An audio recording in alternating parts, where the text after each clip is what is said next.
Todo pasó en cuestión de segundos. Llegué con ilusión. Me había arreglado como hacía tiempo no lo hacía, con ese vestido rojo que tanto le gustaba a mi hijo. Pensé que sería una cena especial, familiar, un reencuentro. Pero en cuanto entré al restaurante, me miraron como si estorbara. Mi nuera se levantó, se acercó sonriendo y me lo dijo sin rodeos. «No hay lugar para ti, mamá». Lo dijo suave, pero fue como una bofetada. Me quedé de pie, frente a todos, tragándome la humillación. Nadie se movió para ofrecerme una silla. Nadie dijo nada. Mi hijo bajó la mirada. Y en ese instante, lo entendí todo. Pero lo que ellos no sabían es que ese restaurante, ese lugar donde me estaban echando, llevaba mi nombre, literalmente. Y lo que sucedió después, nadie lo vio venir. Esa noche me puse el vestido rojo, no porque fuera una ocasión especial, sino porque necesitaba recordar cómo se sentía vestirse con dignidad. Habían pasado años desde que mis hijos me invitaran a una cena formal. La cita era en un restaurante nuevo del centro, de esos que ellos suelen frecuentar desde que empezaron a ganar dinero. Me mandaron la ubicación, nada más. Ningún te esperamos, ningún qué gusto verte. Pero yo quise creer que era una forma de acercarse. Me arreglé con esmero, me perfumé con ese aroma que solía usar en sus cumpleaños y salí con el corazón lleno de ilusión. Cuando llegué al restaurante, noté desde la entrada que el lugar era elegante, iluminado con lámparas colgantes y música suave de fondo. Por un instante pensé que me había equivocado de dirección. Pero no, allí estaban. Mi hijo, mi nuera, sus amigos, sus hijos adolescentes, todos sentados en una mesa larga, riendo, brindando. Me acerqué con una sonrisa temblorosa, esperando al menos un gesto de bienvenida. Mi nuera me vio primero. Se levantó rápidamente y me interceptó antes de que llegara a la mesa. «Mamá, no hay lugar. La mesa ya está completa». Así, sin pausas, sin disimulo. Me quedé inmóvil, como si me hubieran arrojado un balde de agua helada en medio de la sala. Sentí que las miradas de los meseros, de los comensales e incluso de los propios invitados se clavaban en mí como agujas. Mi hijo ni siquiera se levantó. Solo desvió la mirada hacia su copa. Nadie se movió. Nadie ofreció una silla. Nadie abrió un espacio. Yo que les di mi vida, que los crié sola, que me desvelé por sus estudios, sus vacunas, sus fiestas, ahora era una presencia incómoda, una molestia, con nombre y apellido. Pero lo que ellos no sabían, lo que ignoraban completamente, era que ese restaurante llevaba mi nombre. El letrero en la entrada decía Doña Clara, en letras doradas sobre madera oscura. Ellos creyeron que era una coincidencia. Nunca se imaginaron que detrás de ese lugar había años de esfuerzo, recetas mías, consejos míos, sueños míos. Nunca me preguntaron. Nunca se interesaron. Y ahora me estaban dejando de pie, humillada, en el mismo lugar que no existiría sin mí. El dueño del restaurante, un hombre joven de chaqueta blanca, salió de la cocina al ver la escena. Me miró, se quitó el gorro y me sonrió como si estuviera viendo a su madre. Se acercó y, frente a todos, dijo con voz firme y cálida: «Doña Clara, su mesa está lista, como siempre». La sala se quedó en silencio. Todos los ojos se clavaron en mí. Mi hijo palideció. Mi nuera frunció el ceño. Pero yo Yo simplemente asentí con la cabeza y caminé con el dueño hasta una mesa junto a la ventana, la mejor del lugar. Me senté despacio. Me temblaban las manos, no por nervios, sino por todo lo que estaba sintiendo dentro. No era rabia, era tristeza mezclada con alivio. Por fin, después de tantos años, algo en mí despertaba. Ya no era la madre que esperaba que sus hijos le dieran un lugar. Era la mujer que construyó el suyo. Pedí un café. Miré hacia su mesa y por primera vez no quise estar ahí. No quería compartir con quienes me habían borrado de sus prioridades. Prefería estar sola, pero en paz, que acompañada y despreciada. Y justo cuando pensaba que la noche no podía sorprenderme más, alguien más se acercó a mi mesa. Un rostro conocido del pasado que no veía desde hacía más de 30 años. Una voz suave me dijo: «¿Clara? ¿Eres tú?». Y lo que pasó después cambiaría mi vida por completo. Era Martín, el mismo Martín que conocí cuando apenas tenía 20 años, antes de casarme, antes de ser madre, antes de perderme en la rutina. Me quedé sin palabras. Su rostro tenía arrugas, pero su sonrisa era la misma de antes. Se sentó frente a mí, sin pedir permiso, con esa confianza que solo los recuerdos pueden sostener. Me miró con ternura y dijo: «No puedo creer que seas tú. ¿Este lugar es tuyo?». Asentí, y al ver que aún recordaba mi nombre y mi voz, algo dentro de mí se estremeció. Sentí que por primera vez en décadas alguien me veía de verdad. Mientras hablábamos, mi hijo observaba desde su mesa. Noté su incomodidad, como si le molestara que alguien me tratara con respeto, con interés, con afecto, pero no dije nada. No era el momento de reclamarle, era el momento de escucharme a mí. Martín me preguntó por mi vida, por mis recetas, por cómo había terminado fundando ese restaurante. Y yo, sin saber por qué, le conté todo. Cómo junté peso por peso vendiendo comida en la calle, cómo abrí primero un pequeño local, cómo le puse mi nombre sin pensar que algún día sería símbolo de algo más grande. Y mientras hablaba, me sentía viva. Los minutos pasaban como si fueran de otra época. Martín me escuchaba con atención, como si mis palabras fueran oro. Me reía de cosas que hacía mucho no recordaba. Volví a sentirme mujer. No madre, no estorbo, no carga. Mujer, Clara. La que soñaba, la que luchaba, la que aún tenía historias por contar. Fue entonces cuando el mesero se acercó y me entregó una nota. No era del restaurante, era de mi hijo. En un papel arrugado, con letra apurada, decía: «Podemos hablar cuando terminemos. Lo siento, mamá». Lo leí, lo doblé, lo dejé sobre la mesa y seguí conversando con Martín. Porque esa noche no era para disculpas tibias ni miradas vacías.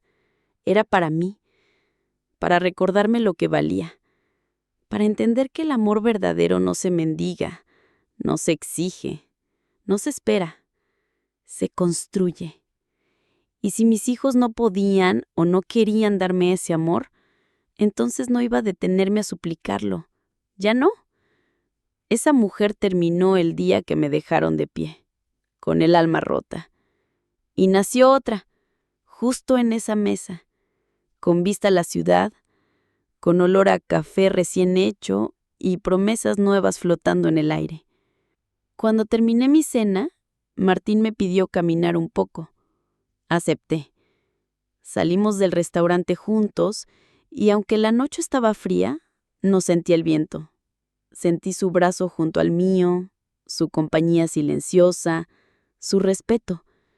y supe que tal vez no era tarde, que siempre hay tiempo de volver a empezar, incluso cuando la vida te dijo que ya había sido olvidada. Frente al restaurante me detuve, miré mi nombre iluminado y me sonreí. No porque fuera dueña del lugar, sino porque, después de tanto, volvía a ser dueña de mí.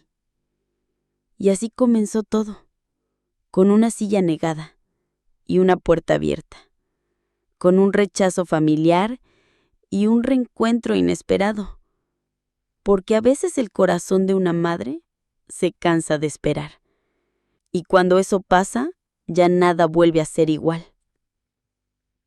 A la mañana siguiente, desperté con una sensación extraña. No era tristeza, tampoco alegría. Era algo en el centro del pecho que se parecía mucho a la libertad. Hacía tiempo que no me levantaba sin apuros, sin deberes pendientes para alguien más. Preparé mi café lentamente, abrí las ventanas del comedor y dejé entrar la luz. Por primera vez en años, no tenía que fingir que todo estaba bien. Todo estaba como tenía que estar. El restaurante abriría en 1 hora y la vida seguía su curso, sin depender de la aprobación de mis hijos. Pensé en la nota de mi hijo, en ese lo siento, mal escrito, apurado, casi obligatorio, pero no sentí urgencia por responderle. Él sabía lo que hizo, sabía lo que permitió. La humillación no fue un accidente, fue una decisión. Y si quería sanar algo conmigo, tendría que empezar por tratarme con el respeto que merezco, no con disculpas de papel. El teléfono sonó. Era él. Lo dejé sonar, porque esa llamada no me iba a dar lo que me negó con su actitud frente a todos. Que espere, como yo esperé tantos años. Ese día el restaurante se llenó más de lo usual. Parecía que toda la ciudad quería probar el sabor de Doña Clara. Entre mesas llenas, pedidos y sonrisas, vi entrar a Martín, esta vez sin sorpresa, como si volver a verme fuera algo natural. Se sentó en su mesa de siempre, pidió lo mismo que la noche anterior y cuando me acerqué a saludarlo me dijo: «Me alegra saber que no fue un sueño». Reímos. Era increíble cómo alguien de mi pasado podía aparecer justo cuando más necesitaba recordar quién fui, antes de convertirme en solo madre de alguien. Hablamos largo rato. Me contó que se había ido a vivir fuera del país por trabajo, que nunca se casó y que siempre se preguntó qué habría sido de mí. Le respondí que sobreviví, que fui madre, esposa, viuda, cocinera y ahora empresaria sin pretenderlo. Me escuchó con ojos cálidos y por un momento sentí que aún había cosas por vivir. Y no solo sobrevivir, vivir de verdad, sin deberle explicaciones a nadie, sin pedir perdón por ocupar un espacio, ni en una mesa, ni en la vida. Al terminar la jornada, uno de los meseros me pasó un sobre. Era una carta, esta vez no de mi hijo, sino de mi nuera. Cortés, pero distante. Me pedía disculpas por el malentendido. Decía que fue una confusión por la reserva limitada. Excusas vacías, sin una sola palabra que reconociera lo que vivía ahí de pie, sin una pizca de verdadera empatía. La rompí sin leerla completa. Porque cuando alguien no es capaz de llamarte por tu nombre después de ofenderte, no merece tu tiempo. Y mi tiempo ahora era mío. Esa noche antes de dormir, abrí un cuaderno viejo. Empecé a escribir no lo que había pasado, sino lo que sentí, como un diario secreto, como una carta a mí misma. Porque si algo aprendí en esas últimas 48 horas, es que una mujer no debe olvidarse por vivir para los demás. Yo me olvidé, me apagué, me volví invisible, y ahora lentamente estaba volviendo.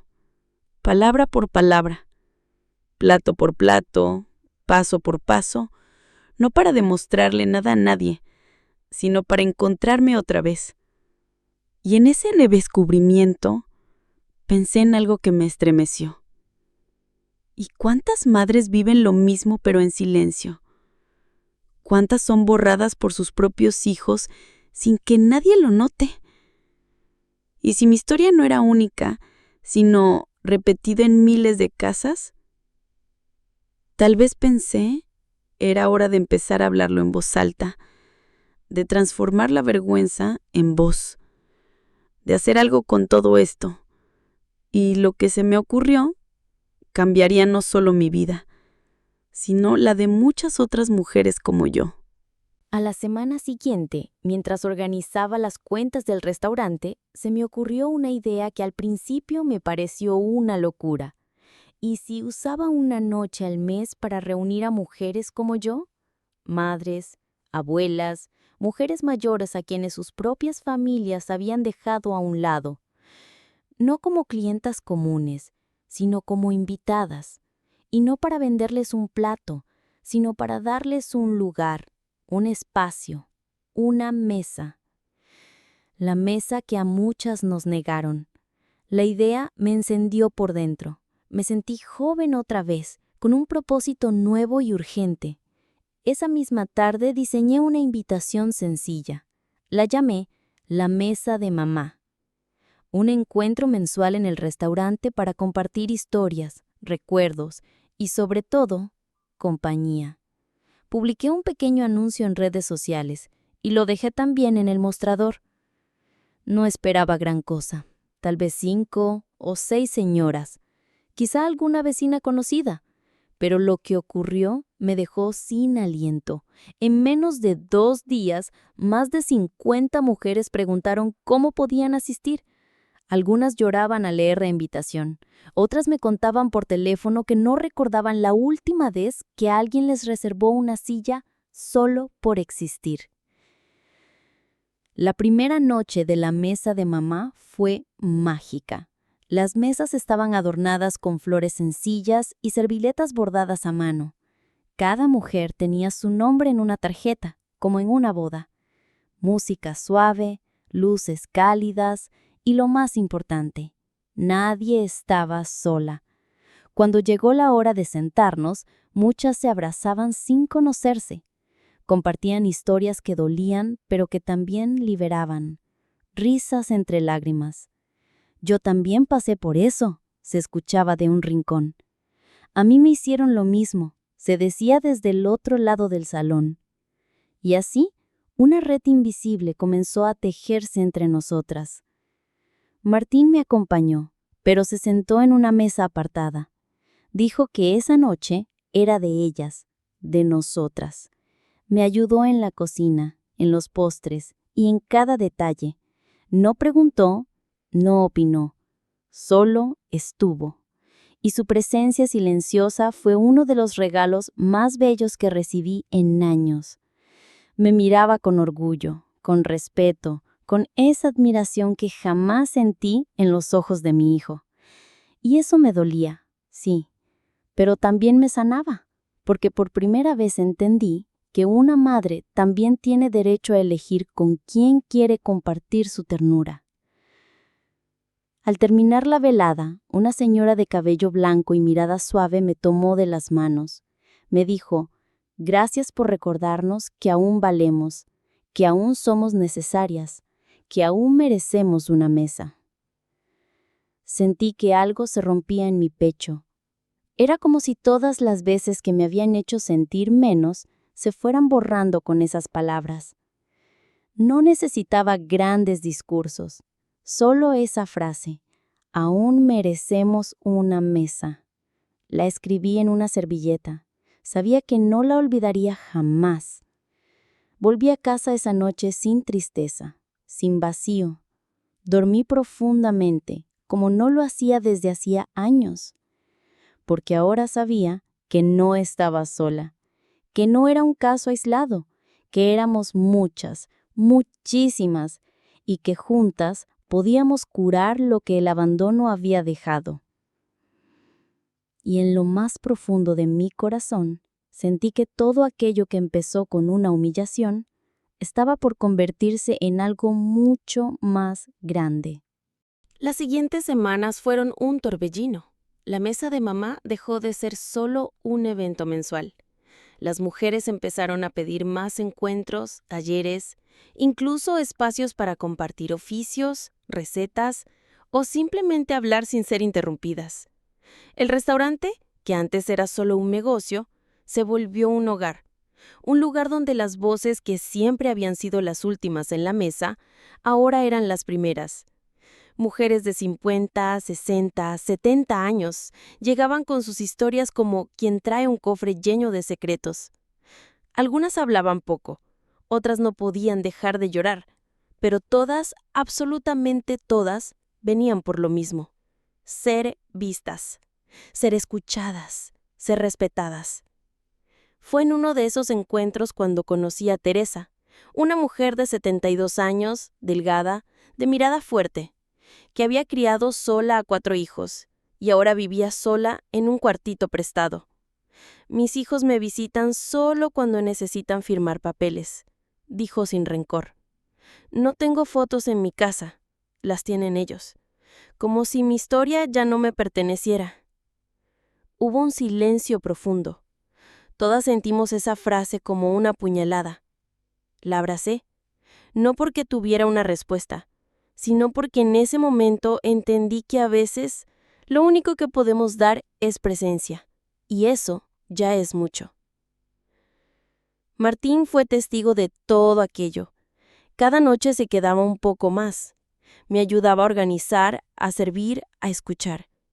A veces lo encontraba tomando notas en una libreta. Le pregunté por qué. Me dijo que quería escribir un libro sobre estas historias, sobre mujeres que nunca salieron en los periódicos, pero que sobrevivieron guerras internas, silencios profundos y olvidos familiares. Al principio dudé, no quería exponer a nadie, pero cuando les conté a las mujeres, muchas se emocionaron. Que el mundo sepa lo que nos hicieron callar. Dijeron que nuestras hijas y nietas no vivan lo mismo. Y así, sin darnos cuenta, empezamos a armar un testimonio colectivo. Una noche cualquiera, cuando el restaurante ya estaba por cerrar, recibí un mensaje inesperado. Era de mi hijo. Esta vez más largo, más humano. Me decía que había visto fotos del evento en redes, que había leído comentarios, que se había dado cuenta de lo que había ignorado durante años. Sé que te hice daño, no sé cómo repararlo, pero quiero que me des una oportunidad para escuchar. Solo escuchar. Tardé en responder, no por orgullo, sino porque ya no necesitaba que me escuchara para validar mi historia. Pero quizás sí para cerrar una herida que nunca se atrevió a mirar. Cuando finalmente acepté verlo, nos encontramos en una cafetería pequeña, lejos de todo. Él llegó puntual, lo noté nervioso, más delgado, envejecido también. Me pidió perdón sin rodeos. Me dijo que se avergonzaba de cómo me había tratado, que durante años repitió patrones sin cuestionarlos, que creyó que con dar dinero bastaba, que no sabía cómo ser hijo de una mujer que no pedía nada, porque eso lo obligaba a mirarse en el espejo. Yo le escuché, no lloré, solo lo miré y le dije: «No quiero que me devuelvas el tiempo que me quitaste. Quiero que respetes lo que me queda». No hubo abrazo final, no hubo reconciliación de película, pero hubo algo más profundo. Una semilla, una pequeña apertura, y supe que si alguna vez quería volver a mi mesa, lo haría con las manos limpias y el corazón sincero, porque el amor de una madre no se apaga, pero tampoco debe apagarse por completo por otros. Yo seguía siendo su madre, pero ahora también era muchas cosas más. Y justo esa noche, mientras regresaba al restaurante, encontré a 3 mujeres mayores esperándome en la entrada. No estaban en la lista de asistentes, no sabían si había lugar, solo querían saber si podían sentarse un rato, aunque fuera en silencio. Las hice pasar, les ofrecí té caliente y les dije: «Aquí, todas tenemos un lugar, no importa quién nos lo haya negado antes».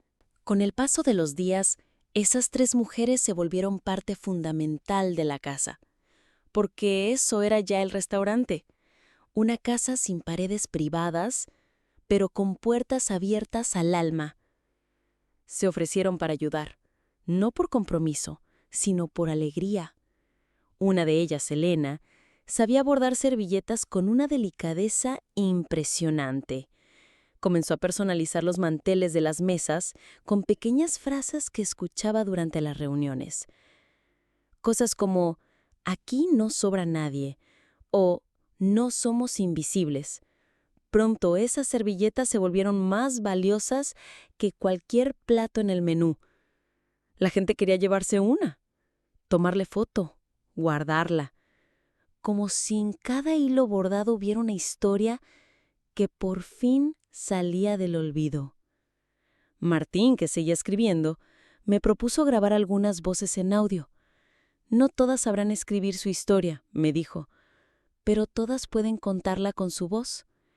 Así nació el Rincón de los Susurros, un espacio íntimo, con una grabadora sencilla y una lámpara cálida, donde cada mujer podía sentarse y contar algo, un recuerdo, una herida, un sueño roto o cumplido.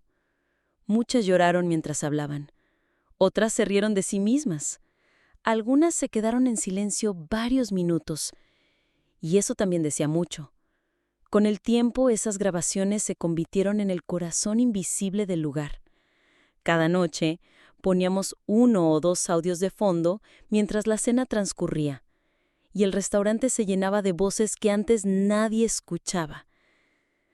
La transformación fue tan profunda que la prensa local se enteró.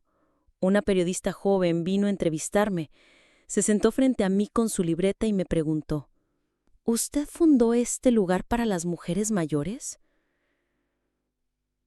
Le respondí que no, que fundé este restaurante porque tenía hambre, de respeto, de compañía, de voz, y que sin buscarlo, descubrí que había muchas otras mujeres igual de hambrientas. La nota salió en la portada con el título, La mujer que construyó su propia mesa y la llenó de otras como ella. Nunca me sentí tan vista, tan comprendida, tan orgullosa de mis arrugas, de mi pasado, de mis cicatrices. Pero no todo fue luz.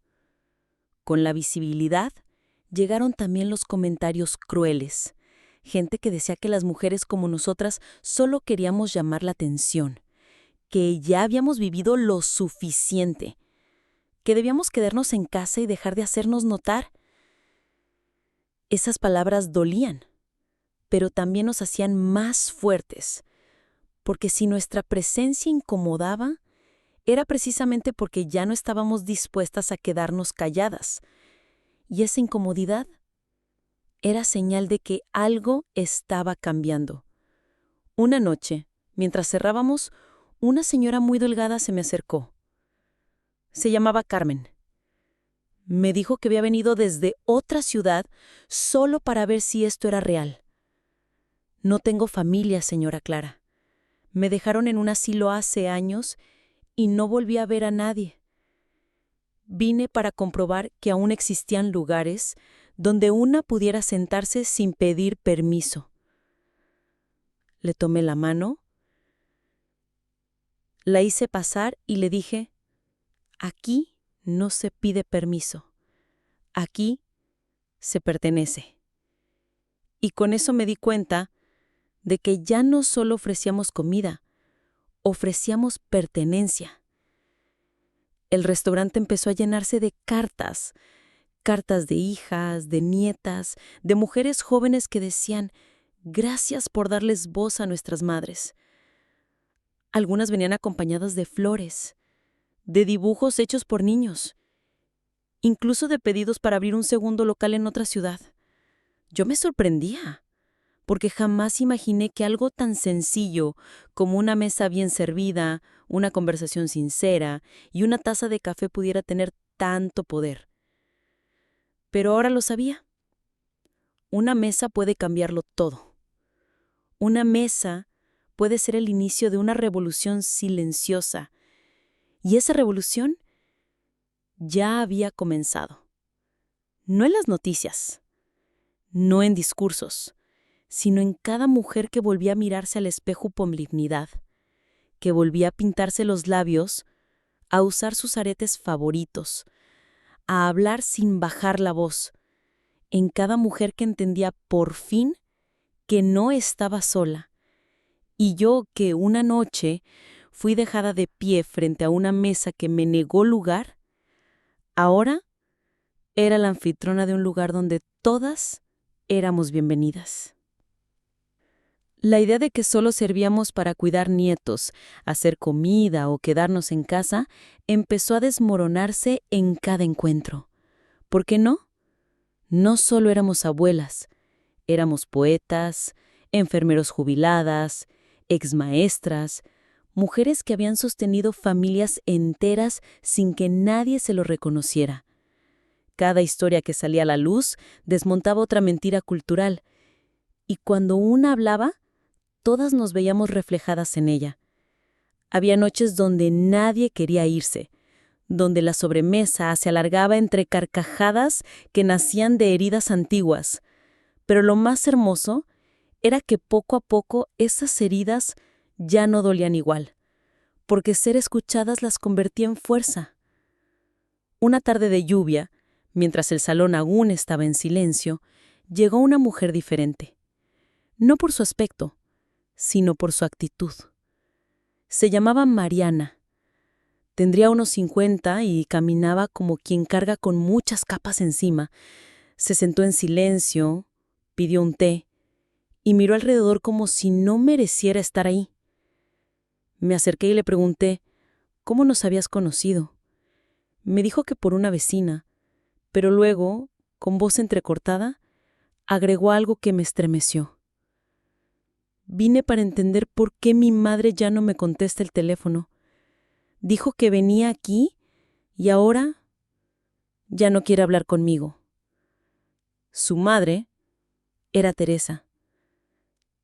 La Teresa que me había contado que sus hijos solo la buscaban para firmar papeles. La misma que ahora, por primera vez en años, estaba viviendo algo para ella. Mariana no vino a pedir explicaciones. Vino a cuestionar, a defenderse, a excusar su ausencia. Intentó decir que estaba ocupada, que no era tan fácil, que su madre exageraba, pero yo le interrumpí suavemente. Le dije que ahí no estábamos para juzgar, pero tampoco íbamos a mentirle. Muchas madres estaban hartas de ser el último plato servido, y que si su madre estaba en silencio, era porque al fin había aprendido que no tenía que mendigar atención. Mariana se quedó muda, bajó la cabeza y durante más de una hora escuchó las historias que otras mujeres contaban esa noche. No dijo nada, no interrumpió, pero su mirada cambió. A veces los silencios también son confesiones, y cuando se levantó para irse me dijo algo que jamás olvidaré. Gracias por mostrarme lo que nunca quise ver. Tal vez aún estoy a tiempo. No supe si volvería, pero sí supe que esa noche una semilla había sido plantada y que no era nuestra tarea obligarla a crecer, solo regarla si algún día regresaba. Días después, Teresa se me acercó con una expresión distinta. Me preguntó si podía dejar un sobre en el restaurante por si su hija volvía. Adentro había una carta, escrita a mano con letra temblorosa. No la leí, por supuesto, pero al entregársela, sentí que esa mujer que un día no tenía ni fotos en su casa, ahora tenía algo más valioso, dignidad. Porque cuando uno decide hablar con el corazón, no siempre espera una respuesta. A veces lo único que se necesita es dejar de cargar con palabras guardadas, y eso para Teresa ya era suficiente. Con cada día que pasaba, más mujeres llegaban al restaurante con historias similares. Una que vivía con su hijo, pero comía en la cocina mientras la familia cenaba en el comedor. otra que cuidaba a sus nietos pero dormía en un colchón viejo en el lavadero, otra más que no recibía ni una llamada en Navidad. Yo las escuchaba y me dolía, pero también me incendiaba por dentro, porque entendí que lo que nos hacían no era individual, era un patrón, una costumbre que debía romperse, y lo estábamos haciendo, juntas, plato a plato, historia por historia. Fue entonces que tomé una decisión que cambiaría el rumbo del proyecto. Decidí grabar una serie de videos con testimonios de las mujeres que quisieran compartir su historia públicamente, no con fines de lástima, sino de visibilidad. Porque si nadie hablaba de esto en voz alta, el abandono seguiría siendo un secreto de familia. Los videos fueron sencillos, grabados con una cámara común, sin filtros, sin guiones. Solo mujeres hablando frente a una mesa, con una taza de té o café en las manos y el corazón abierto. Hablaban de su vida, de sus ausencias, de lo que dieron, de lo que nunca recibieron. Algunas no podían mirar a cámara sin quebrarse. Otras lo hacían con una valentía desgarradora. Subimos el primero un miércoles por la noche. Lo compartimos en la página del restaurante con el título Yo también merezco un lugar. Y al día siguiente, la historia explotó. Miles de personas comenzaron a comentar, compartir, llorar con esas palabras. Mujeres jóvenes decían, me recordó a mi abuela. Otras escribían, acabo de llamar a mi mamá después de ver esto. Incluso algunos hombres admitieron no haberse dado cuenta de cuánto daño podían hacer con su silencio. El video superó las 100,000 vistas en solo 3 días. Pero más allá de los números, lo importante era que la conversación había comenzado. Por fin, hablábamos de algo que siempre estuvo frente a nosotros, pero que nadie quería ver. Martín y yo no dábamos abasto. Las mujeres venían de otras ciudades solo para grabar su testimonio. Algunas traían cartas, otras traían objetos, un delantal viejo, una foto rota, una muñeca que sus nietos dejaron atrás. Cada objeto tenía una historia, y cada historia una verdad que no se podía seguir escondiendo. Decidimos hacer una pared en el restaurante, una especie de altar de las memorias. Allí colgábamos todo, con nombre o sin él. Era nuestro homenaje a las mujeres olvidadas. Y poco a poco, ese muro se llenó de vida y de dignidad. Y mientras todo eso ocurría, mi hijo seguía en silencio. Había intentado escribirme una vez más, pero esta vez no respondí. No por rencor, sino porque entendí que no quería que su atención viniera como reacción al éxito. Si no pudo mirarme cuando estaba de pie frente a su mesa, ahora no necesitaba que lo hiciera cuando todos me miraban. El perdón no se pide cuando el mundo te observa, se construye en lo íntimo. Y yo ya había elegido en qué mesa quería estar sentada. Una tarde recibí un mensaje que me heló la sangre. Mariana, la hija de Teresa, me avisó que su madre estaba hospitalizada, que había tenido una caída y estaba muy débil. Fui a verla. Entré a la habitación y la encontré pálida pero serena. Me sonrió al verme. Clara, aún hay cosas que no dije. Me tomó la mano. Me pidió que si algo le pasaba, compartiera su historia, toda, sin suavizarla. Dile al mundo que di todo por ellos y que aún así me dejaron sola. Pero también dile que en tu restaurante volví a sentirme humana. Salí del hospital con el alma hecha trizas, porque aunque sabíamos que muchas estaban en su última etapa de vida, nunca estábamos listas para despedirnos. Al día siguiente, reuní a todas las mujeres de la mesa de mamá y les conté. Lloramos juntas, encendimos una vela por Teresa. Le dejamos una silla vacía con su nombre, un plato servido y una flor.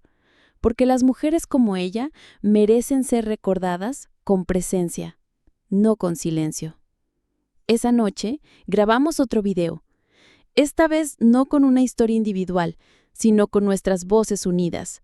Dijimos frases como, no somos invisibles, no somos débiles, no somos descartables. Y cerramos con la que Teresa me pidió antes de irse. Volví a sentirme humana. Al publicarlo, miles de personas comentaron, pero entre todos los mensajes hubo uno que me hizo llorar. Era de Mariana. Decía: «Gracias por darle a mi madre lo que yo no supe dar. Ahora entiendo y prometo seguir lo que ustedes comenzaron». Ese día supe que algo había valido la pena. Todo. El impacto de lo que hacíamos comenzó a tocar puertas que nunca imaginé. Una universidad local se acercó a proponerme una colaboración para hacer charlas con estudiantes de psicología y trabajo social. Querían escuchar de primera mano lo que las mujeres de la mesa de mamá vivían en carne propia. «Queremos que los futuros profesionales escuchen la verdad que no está en los libros», me dijeron. Acepté, porque si bien muchas de nosotras ya habíamos sufrido el abandono, aún podíamos hacer algo para que otras no lo vivieran. Y eso se convirtió en una nueva misión. La primera charla fue conmovedora. 12 mujeres entre 60 y 85 años se sentaron frente a un auditorio lleno de jóvenes. No leyeron nada, solo hablaron. Una dijo: «Mi hijo me construyó un cuarto afuera de la casa, como si fuera el perro».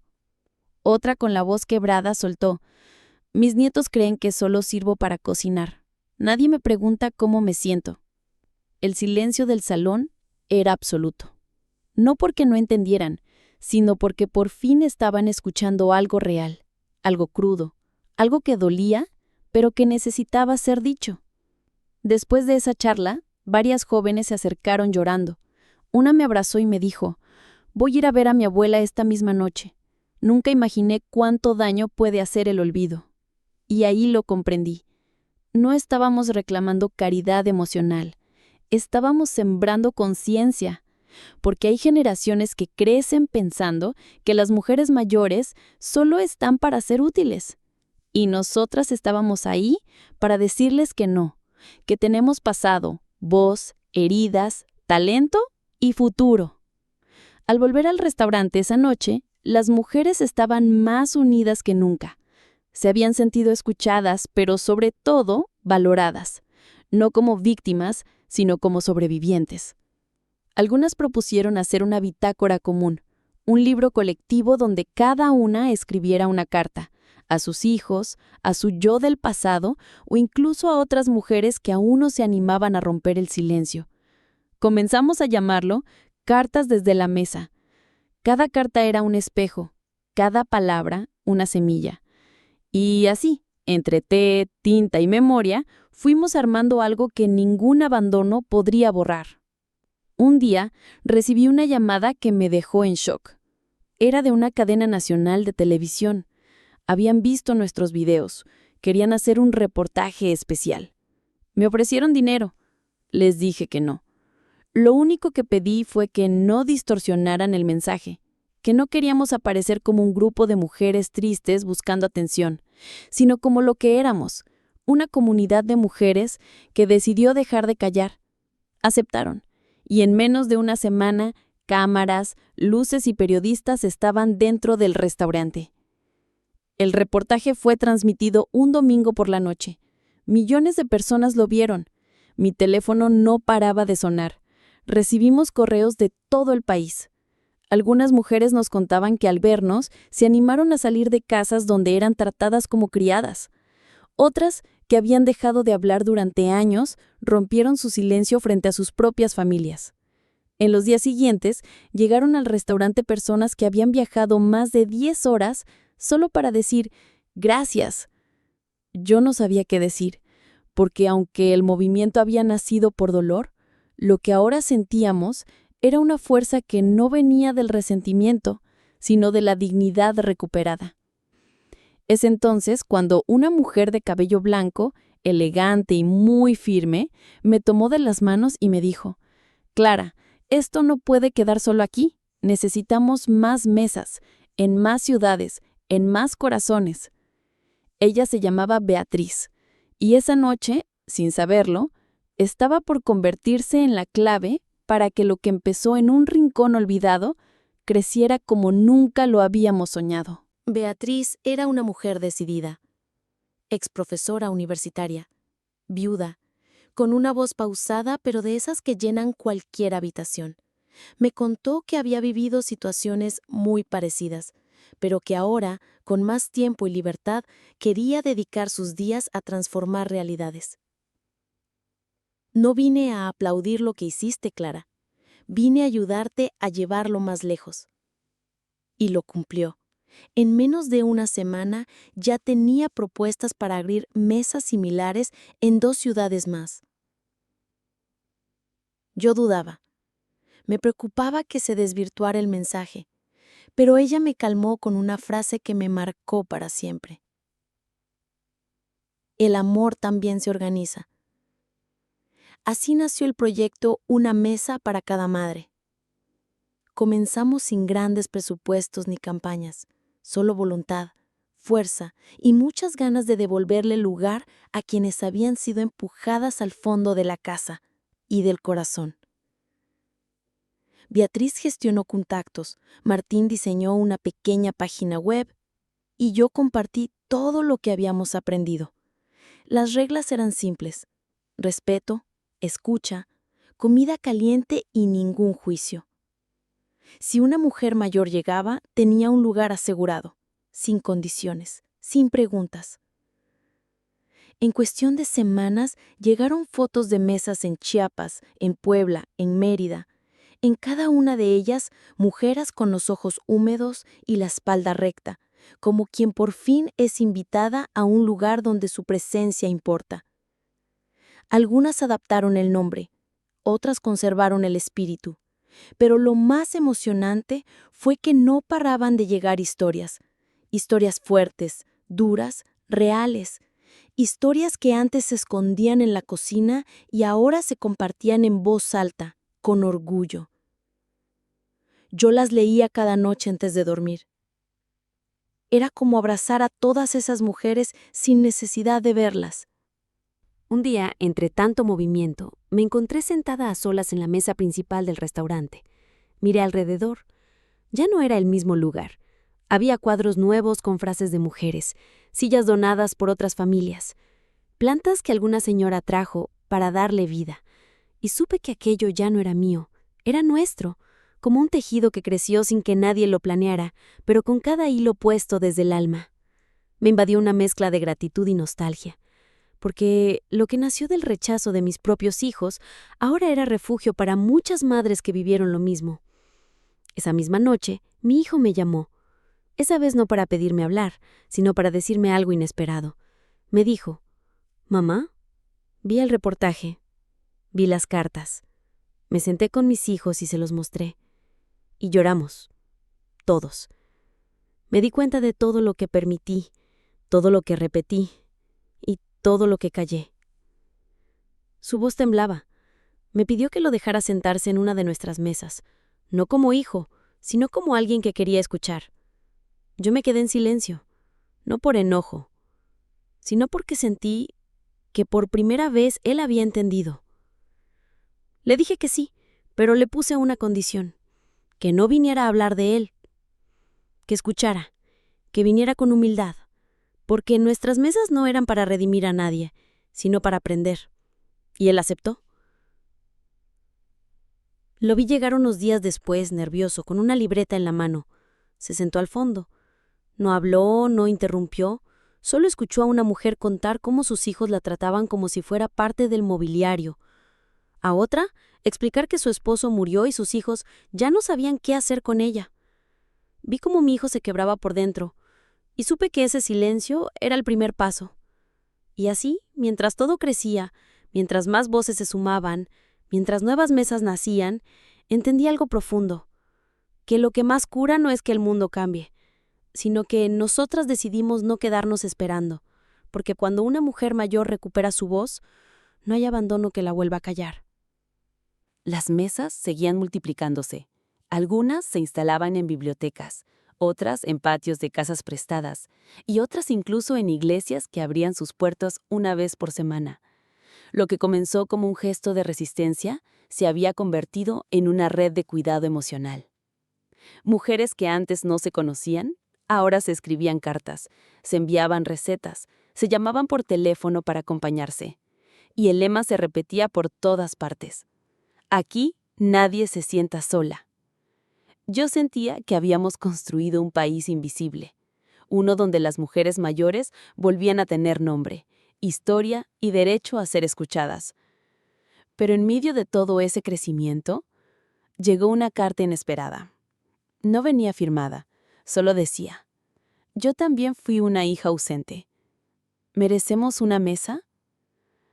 Al principio me desconcertó, porque durante meses todo había girado en torno a las madres, las abuelas, las cuidadoras olvidadas. Pero esa carta, corta y sincera, me hizo pensar. Y entonces entendí algo esencial. No se trataba de separar culpables y víctimas, sino de sanar juntas, de permitir que quien estuviera dispuesto a mirar con humildad también pudiera encontrar un lugar. Decidí leer esa carta en una de las reuniones. Al principio hubo incomodidad. Algunas mujeres resoplaban, otras bajaban la mirada. Pero una de ellas, llamada Rosario, se levantó y dijo: mi hija me falló muchas veces, pero también reconozco que yo nunca le enseñé a verme como mujer, solo como madre. Tal vez el abandono es una cadena y aquí estamos para romperla. Sus palabras fueron como una grieta de luz, porque, por primera vez, algunas comenzaron a decir: yo también fui dura con mi hija, yo también exigí sin explicar. Y así, el perdón dejó de ser un favor para convertirse en un despertar. A partir de entonces, algunas mesas comenzaron a incluir un nuevo espacio, el reencuentro. No para justificar todo, sino para crear puentes. Madres e hijas que llevaban años sin hablar se reencontraban. Algunas no decían mucho, solo se tomaban de las manos. Otras lloraban y hablaban durante horas. No todas lograban reconciliarse, pero todas salían con menos peso. Y esto ya era un milagro, porque cuando dos generaciones se miran sin reproches, se abre una puerta donde antes solo había un muro. Fue entonces cuando pensé en escribir mi propia carta, una que no iba dirigida a mi hijo ni a mi pasado, sino a mí misma. Me senté frente a la misma mesa donde todo comenzó, tomé una hoja y escribí: Clara, no te olvides nunca de lo que fuiste capaz, de cómo convertiste el rechazo en refugio, de cómo cuando te dijeron «no hay lugar para ti», construiste un espacio donde todas caben. Y sobre todo, no te olvides de seguir siendo tu propia casa. Guardé esa carta en un sobre y la pegué detrás del cuadro principal del restaurante. Era mi promesa, mi raíz. Y justo cuando todo parecía fluir con fuerza, algo ocurrió. Una tarde, mientras limpiábamos las mesas, entró al restaurante una mujer joven, vestida de manera impecable, con una carpeta en la mano. Se presentó como representante de un grupo empresarial interesado en comprar el restaurante.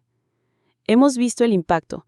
Podemos convertir esto en una franquicia, con muchas sedes, con diseño moderno, con difusión internacional. Usted sería la imagen. ¿Qué dice? Yo la miré, sonreí y le respondí con calma. Este lugar no nació para ser un negocio, nació para que ninguna mujer se sintiera mercancía. La mujer no entendió y se fue, pero yo supe que había tomado la decisión correcta. Porque sí, podríamos haber hecho dinero, haber llenado salas con logotipos y eslogans, pero eso habría traicionado lo más valioso de nuestra mesa: la intimidad, la verdad, la humanidad. Y eso Después de aquella oferta, no estaba en venta. muchas mujeres se acercaron a preguntarme si no sería bueno aceptar. Clara, podríamos tener más recursos, llegar a más lugares, me decían con sinceridad. Y sí, entendía el deseo. Pero también comprendía algo más profundo, que todo lo que habíamos logrado no era gracias a los recursos, sino al amor, al respeto y a las cicatrices compartidas. Porque hay cosas que el dinero no puede fabricar. Una conversación honesta, una mirada que no juzga, una historia que se cuenta sin miedo. Y eso era nuestro tesoro. A los pocos días, una joven artista se ofreció para pintar un mural en la fachada del restaurante. Me preguntó qué quería que representara.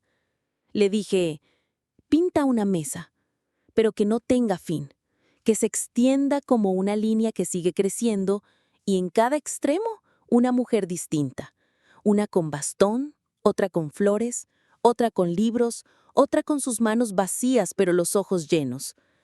El mural se volvió un imán. La gente se detenía a tomarle fotos, pero lo más hermoso fue que las propias mujeres se reconocían en él. Decían, esa soy yo, así era mi madre. Esa podría ser cualquiera de nosotras. Una noche de lluvia intensa, mientras todas se habían ido, me quedé sola en el restaurante. Las luces apagadas, el olor a pan reciente aún en el aire y el eco de las voces resonando como si el lugar respirara por sí mismo.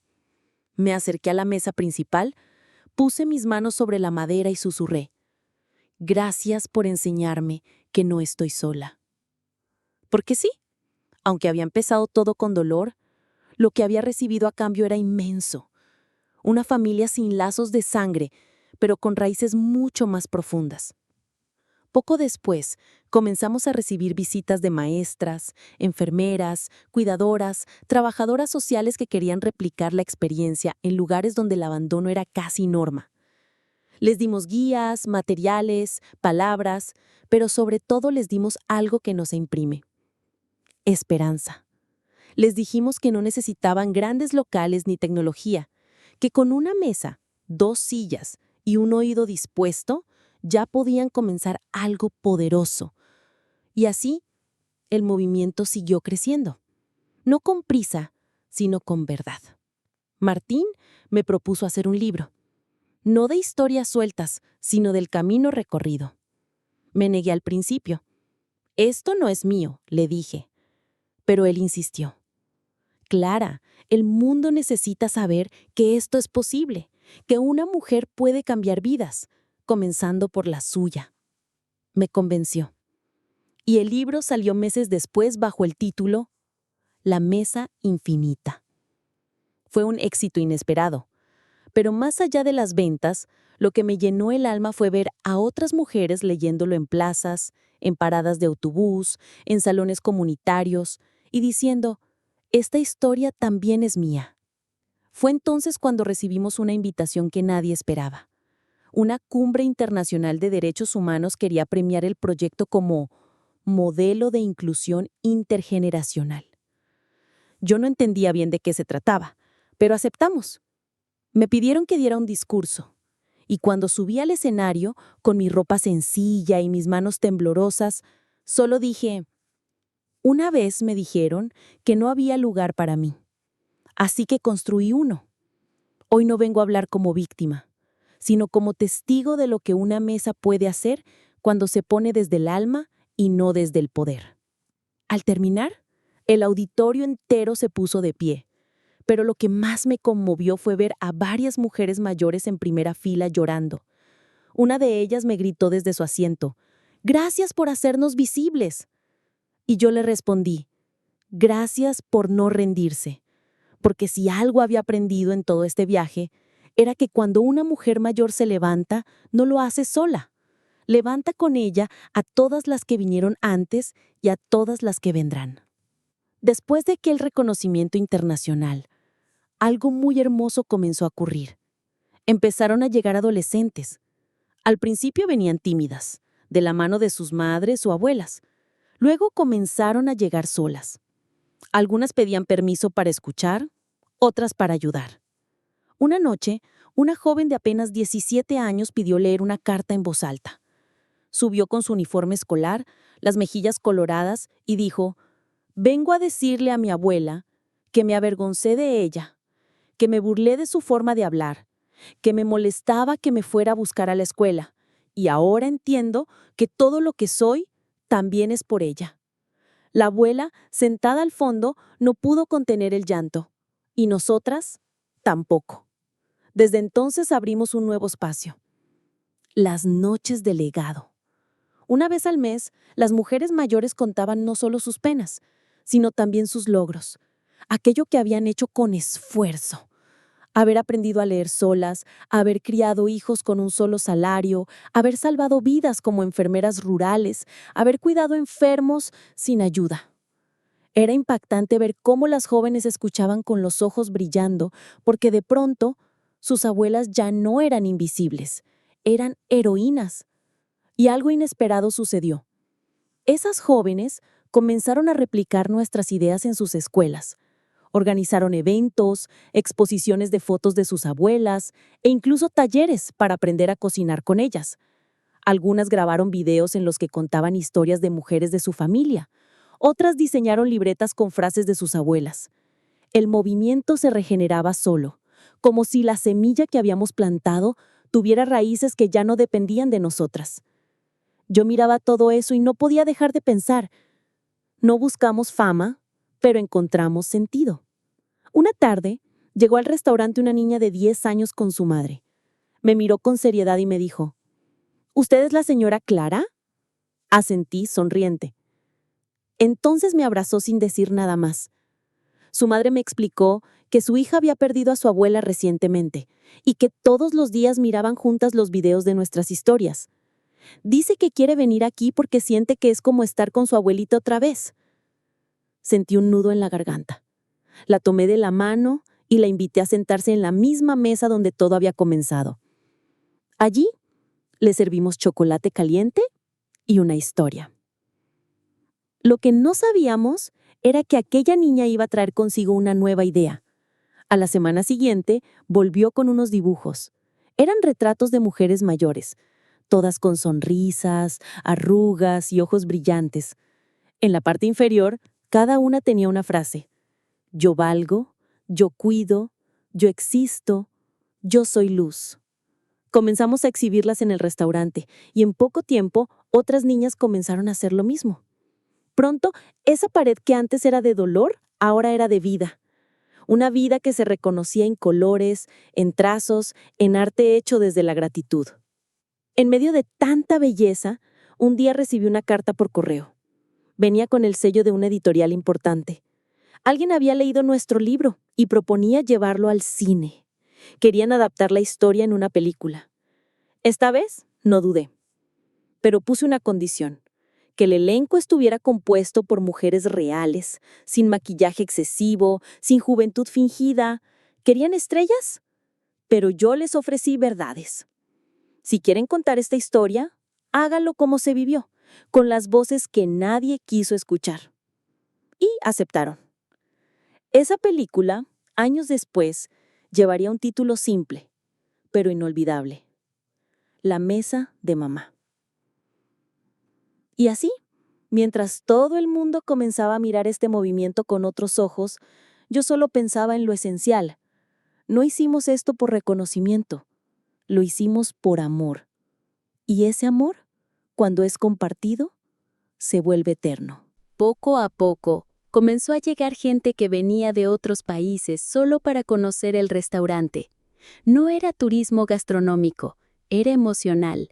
Mujeres de Argentina, Perú, España, incluso Japón, se sentaban en nuestras mesas, pedían lo más simple del menú y luego pedían permiso para hablar. Decían cosas como, allá también nos pasa lo mismo. Yo creí que era la única. Mi hija me dejó de hablar cuando me enfermé. Y así entendimos que el abandono no tiene idioma, pero la dignidad tampoco. Y estábamos aprendiendo a hablarla todas juntas. Una noche especial, se nos ocurrió celebrar algo diferente, el Día de la Mujer Mayor Visible. No era un día oficial, lo inventamos nosotras. Pusimos velas, flores y un cartel enorme en la entrada que decía, no somos el pasado, somos raíces.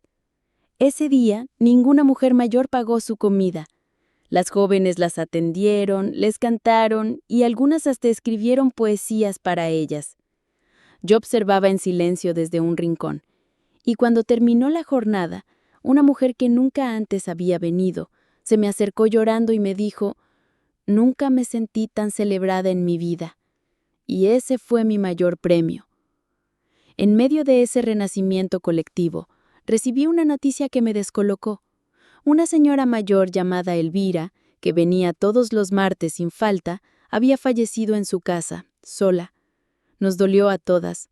Pero días después, una sobrina nos trajo un sobre con su letra. Era una carta donde decía que estos últimos meses fueron los más vivos de mi vida. Me morí feliz porque por fin fui vista, escuchada y querida. Lloramos como si fuera familia, porque en el fondo lo era, y en su honor dejamos su silla intacta, con su bufanda y su taza. Nadie se volvió a sentar ahí.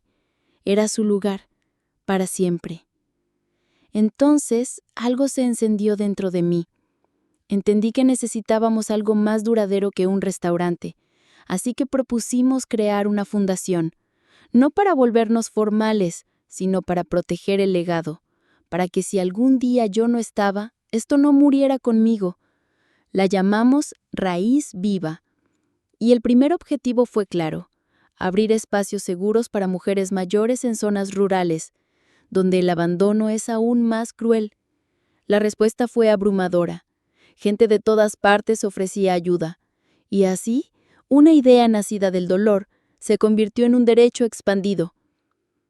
Una tarde cualquiera, mientras preparaba una infusión en la cocina, escuché a una joven decir: «Yo quiero envejecer así». Me detuve. No pude evitar sonreír, porque hasta hace poco todas huían de la vejez, y ahora, por fin, alguien la miraba con deseo, con respeto, con admiración. Esa era la verdadera revolución. No solo cambiar la vida de quienes ya estaban allí, sino sembrar una nueva forma de ver la edad, no como un final, sino como una cima, como el lugar donde, después de tanto, una por fin se sienta y respira. Esa noche escribí una nueva frase en el pizarrón del restaurante, con tiza blanca, con letra temblorosa. Puse: «No quiero que me devuelvas el lugar que me quitaste. Quiero que sepas que nunca dejé de ocuparlo». Al otro día estaba llena de flores a su alrededor. Alguien había escrito debajo: «Gracias por recordarnos que nunca es tarde para volver». Y entonces entendí que la memoria no solo es recordar, es quedarse, y nosotras ya habíamos decidido quedarnos para siempre. Pasaron los años.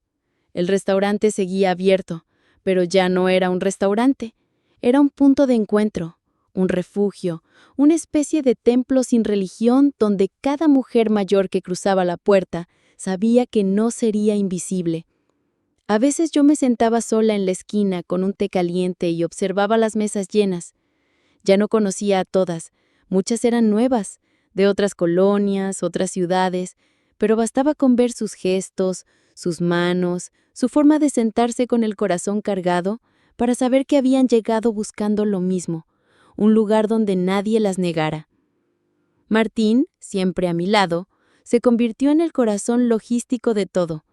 Él era quien atendía las llamadas, recibía a la prensa, organizaba los envíos de libros, las cajas de ayuda a otras comunidades. Se había vuelto más que mi hijo adoptivo. Era mi cómplice, mi testigo. Una tarde me dijo: «Clara, esto que creaste es más grande que cualquier herida». Lo miré a los ojos y le respondí sin titubear: «Esto lo creamos todos. Yo solo abrí la primera silla». Y era verdad, porque aunque yo di el primer paso, cada mujer que se sentó trajo una parte del alma de este lugar. Un día, sin previo aviso, llegó mi hijo. No venía solo, traía a sus 2 hijos del amaño. Estaban grandes, ya no eran los niños que me miraban sin reconocerme. Ahora eran adolescentes y en sus ojos había algo distinto. Me abrazaron, me dijeron: «Abuela, vimos tu película». Y luego, como si fuera lo más natural del mundo, se sentaron en la mesa más cercana y comenzaron a ayudar, a servir, a limpiar, a escuchar. No les pedí explicaciones, ni ellos me las ofrecieron. Solo sentí que por primera vez la historia no se repetía, se transformaba. Aquella tarde mi hijo me pidió que lo escuchara. Nos sentamos en la cocina, donde tantas veces lloré sola. Su voz era baja pero firme. Me pidió perdón, no solo por lo que hizo, sino por lo que no supo ver. Me dijo que había crecido creyendo que ser hombre era no mirar atrás, y que al ver lo que habíamos construido, entendió que la verdadera fuerza es la que abraza, no la que empuja. No lloré frente a él, pero al despedirse me besó la frente como no lo hacía desde que era niño, y supe que, sin buscarlo, habíamos sanado algo mucho más profundo que nuestras propias heridas. Con el tiempo, las historias que recolectamos en la Fundación fueron compiladas en una gran obra, un archivo de memorias femeninas. Lo llamamos la Biblioteca de las Olvidadas. Era virtual y física. Allí podían encontrarse cartas, relatos, fotografías, canciones, recetas. Todo lo que una mujer deja sin saber que eso también es historia. El proyecto creció tanto que universidades lo empezaron a usar como material de estudio, y cada vez que alguien nos pedía permiso para consultarlo, respondíamos lo mismo. Esto no se consulta, esto se honra. Entonces recibí una invitación que me tomó por sorpresa. El gobierno local quería cambiar el nombre de la calle donde estaba el restaurante. Querían que llevara mi nombre. Al principio me negué, pero después propuse algo diferente. Les dije, no le pongan mi nombre, pónganle este nombre, Calle Raíz Viva, porque yo no necesitaba ser recordada. Lo que necesitábamos era que nunca más se olvidara lo que representábamos. Y así lo hicieron. El día de la inauguración, mujeres de todas partes vinieron con pancartas, fotos y flores, y yo solo caminé en silencio, sintiéndome parte de todas. Esa noche, al regresar al restaurante, me senté sola en la mesa donde todo empezó. Cerré los ojos, escuché las risas, los pasos, el murmullo de las tazas, y me dije en voz baja, ya puedo irme tranquila. No porque me sintiera vieja, ni porque quisiera desaparecer, sino porque sabía que mi lugar ya estaba sembrado en miles de otras mujeres. Y ese, quizás es el verdadero triunfo de la vida. No haber sido querida por todos, sino haber abierto un espacio donde cada una puede quererse a sí misma sin miedo. Con el paso de los meses comencé a escribir cada noche una pequeña frase en una libreta. No para publicarlas, sino para mí. Eran pensamientos sueltos, recuerdos, descubrimientos. Algunas decían cosas como, hay mujeres que florecen a los 70. Otras más duras, como, a veces el silencio de tus hijos grita más que un portazo. Pero todas venían del mismo lugar, el alma de una mujer que se reconstruyó desde el abandono. Y esa libreta, sin pensarlo, se convirtió en mi diario de gratitud, porque no importaba cuántas veces me rechazaron. Al final yo misma me volví hogar. Una tarde, una joven periodista me preguntó qué sentía al saber que tantas mujeres ahora se veían reflejadas en mí. Me quedé en silencio unos segundos, y luego le respondí, no quiero que se reflejen, quiero que se reconozcan, porque yo no soy especial. Lo que hice, cualquier mujer puede hacerlo cuando deja de esperar y empieza a construir.